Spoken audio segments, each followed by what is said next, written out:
What if the most important camera Nikon has not released is also the one quietly shaping how people judge its direction? That's the uneasy question surrounding the Nikon Z7 III.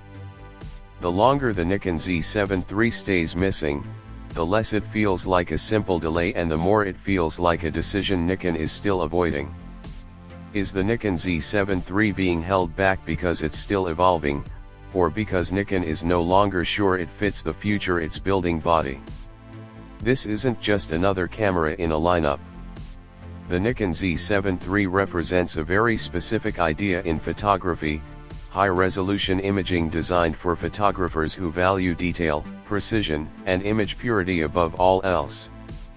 That philosophy once had a clear identity in the mirrorless era. But the market has changed.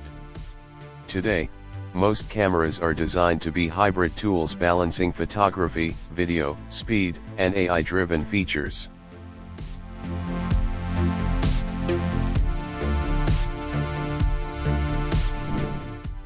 In that environment, a stills-focused camera like the Nikon Z7 III starts to feel like a question mark.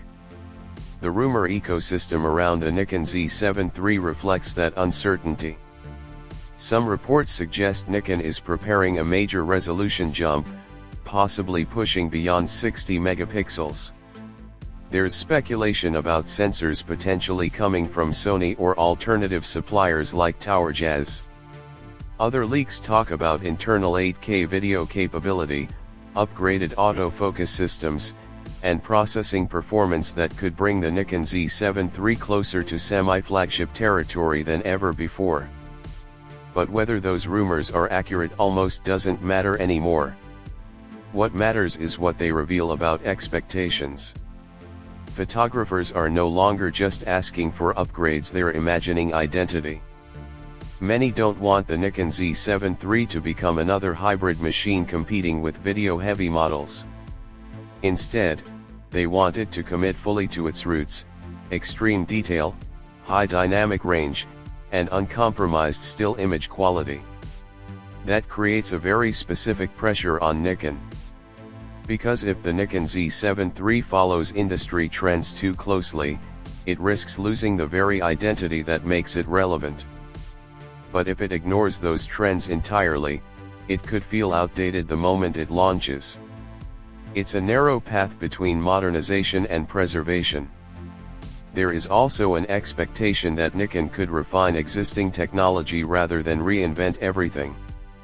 Improvements in autofocus accuracy, better subject detection, more efficient processors, and refined image pipelines could all elevate the Nikon Z7 III without changing its core purpose.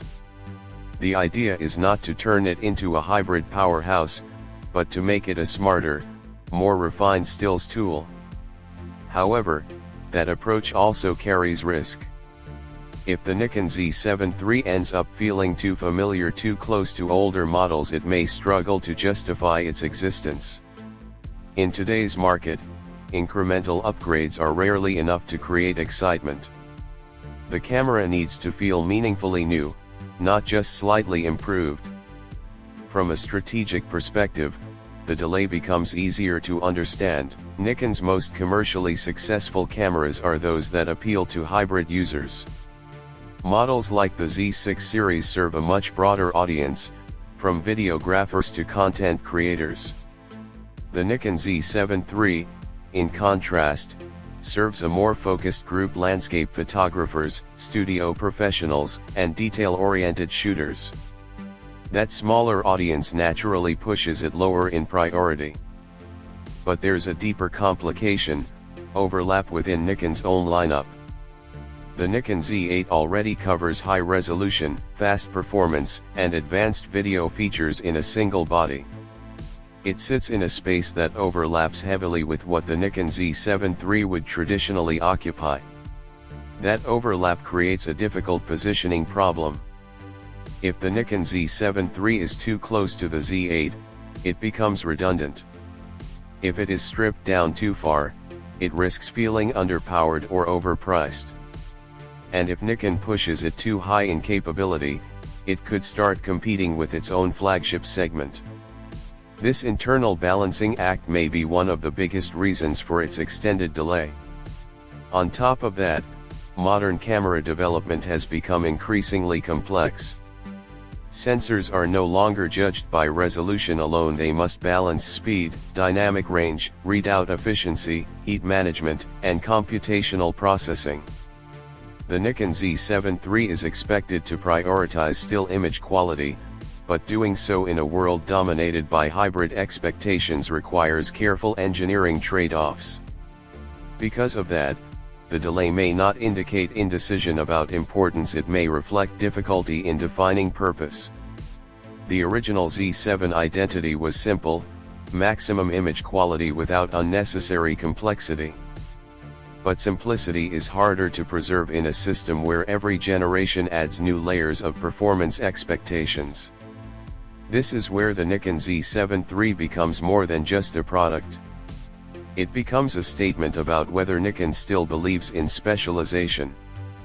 If Nikon commits fully to that idea, the camera must embrace it completely.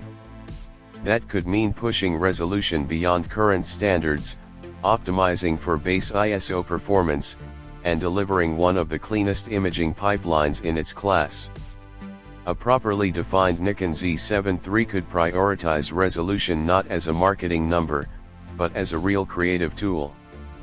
Combined with improved readout speeds to reduce distortion, stronger dynamic range, and refined color science, it could become a camera built specifically for photographers who care about absolute image fidelity. At the same time, modern usability improvements don't have to be excluded. Smarter autofocus, better tracking, and improved stabilization can enhance the shooting experience without changing the camera's identity. The key difference is intent. These features should support still photography, not expand the camera into a hybrid direction. Design is another important piece of the puzzle. There is growing demand for high-resolution cameras that remain compact and portable. Not every professional wants a heavy, oversized body. If the Nikon Z7 III can deliver flagship-level image quality in a lighter form factor, it could carve out a very specific and valuable position in the market. Ultimately, Nikon faces a defining decision with the Nikon Z7 III. It must choose whether this camera embraces specialization or tries to escape it.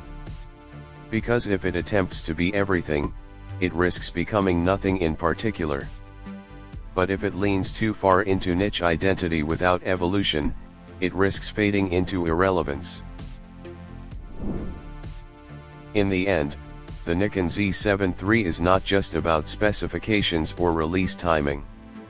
It is about whether Nikon still believes that pure image quality deserves its own category, and the answer to that question may define far more than just one camera.